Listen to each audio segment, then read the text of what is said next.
আজকে দেখেন বাংলাদেশের অর্থনীতিকে কিভাবে ধ্বংস করে পঙ্গু করে দেওয়া হয়েছে। আজকে বাংলাদেশে মানুষের কষ্টের আয়ের পয়সা লুপাট হয়ে যাচ্ছে। কারা করতেছে? আজকে তো আওয়ামী লীগ ক্ষমতায় নেই, আজকে তো আওয়ামী লীগের সরকার ক্ষমতায় নেই। এখন যারা আছে তারা কেন লুটপাট চালিয়ে যাচ্ছে? তারা কেন দেশের টাকা সম্পদ লুণ্ঠন করে কোথায় পাঠাচ্ছে?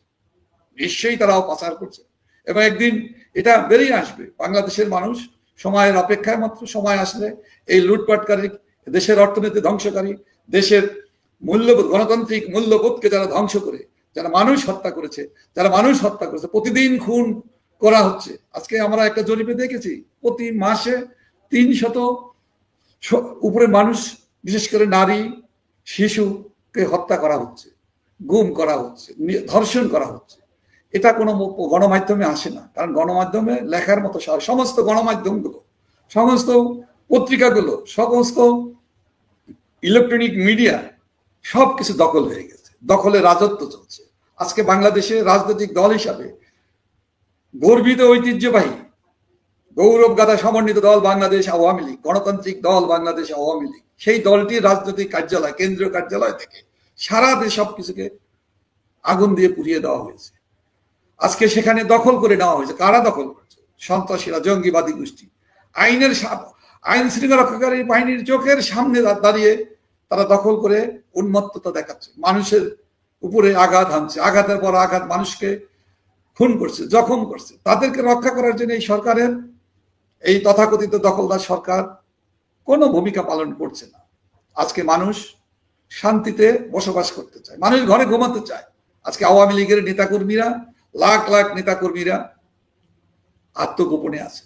আত্মগোপনে থেকে কোনো ক্রমে মাথা খুঁজে বেঁচে থাকার চেষ্টা করছে। আজকে আওয়ামী লীগের জাতীয় নেতৃবৃন্দকে, 14 দলের বীর মুক্তিযোদ্ধা, সংগ্রামী নেতৃবৃন্দ সহ আওয়ামী লীগের এবং দেশের সাধারণ কবি, সাহিত্যিক, বুদ্ধিজীবী, সাংবাদিক, লেখক, তাদেরকে গ্রেপ্তার করা হচ্ছে। কারাগারে তারা বন্দি জীবন যাপন করছে।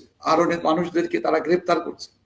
প্রতিদিন নিপীড়ন, রিমান্ড, অত্যাচার, এক অদ্ভুত উটের দেশে পিছে চলছে বাংলাদেশ। এই বাংলাদেশে আমি মনে করি আমরা যে আন্দোলনের কর্মসূচি ঘোষণা করেছি, সেই আন্দোলনের মধ্য দিয়ে দেশের আইনের শাসন প্রতিষ্ঠার জন্য সাধারণ মানুষের বেঁচে থাকার যে খাদ্যদ্রব্য, নিত্য প্রয়োজনীয় দ্রব্য মূল্য এবং প্রয়োজনীয় যেগুলো মানুষ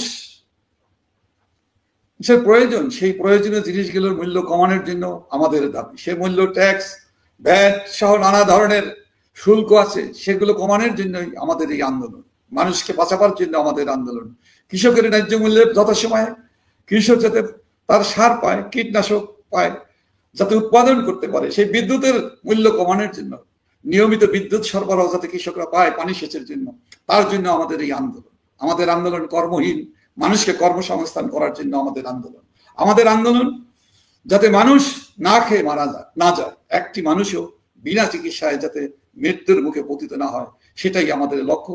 সে দাবিতেই আমরা আন্দোলন করছি। আমরা অনেকে বলে আওয়ামী লীগ ক্ষমতায় যাওয়ার জন্য আন্দোলন করছে। মূলত আওয়ামী লীগ কখনো এই ক্ষমতায়, জনগণের ম্যান্ডেট নিয়ে যারা নির্বাচিত হয় তারাই তো দেশ পরিচালনা করবে, এটা যেমন আমরা বিশ্বাস করি, তেমনি ভাবে আমরা বিরোধী দলে থেকেও দেশের জন্য আমরা কাজ করেছি।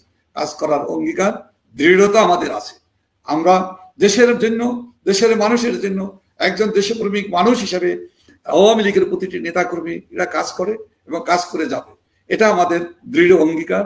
ইনশাল্লাহ আগামী দিনে আমাদের যে 1 ফেব্রুয়ারি থেকে আমরা যে 5টি ধাপে আমরা যে কর্মসূচি ঘোষণা করেছি, আমরা আগামীকাল থেকে আমরা জনদাবিগুলোকে সামনে তুলে ধরে প্রতিটি মানুষের কাছে যাওয়ার জন্য আমরা এই কর্মসূচি আমরা ঘোষণা করেছি এবং মানুষের কাছে পৌঁছে দেওয়া, মানুষকে অবগত করা, মানুষকে নিয়ে এই আন্দোলনকে বাস্তবায়নের জন্য, জনতার এই আন্দোলনকে বাস্তবায়নের জন্য জনগণের ভিতর থেকেই প্রতিরোধ গড়ে উঠবে। কারণ জনগণই নেতৃত্ব দেবে, জনগণই শক্তি।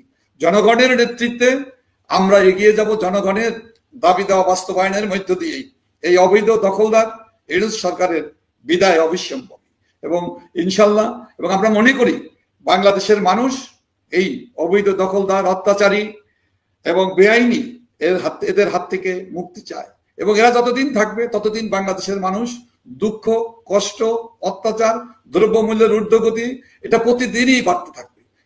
এদের বিদায়ের মধ্য দিয়ে মানুষ আবার ঘুরে দাঁড়াবে, মানুষের স্বস্তি নিঃশ্বাস ফেলবে, স্বাভাবিক জীবন আসবে, শান্তিময় জীবন প্রতিষ্ঠিত হবে। এটা মানুষের বিশ্বাস, সেই বিশ্বাসই আমাদের শক্তি। সেই শক্তির উপরে ভর করে, বিশ্বাস করে জনগণের আন্দোলন, জনগণ নেতৃত্ব দেবে। আওয়ামী লীগের প্রতিটি নেতাকর্মী জনতার সাথে, দেশরত্ন শেখ হাসিনার নেতৃত্বে আমরা ঐক্যবদ্ধভাবে জনগণের সাথে আমরা আছি, থাকবো ইনশাআল্লাহ।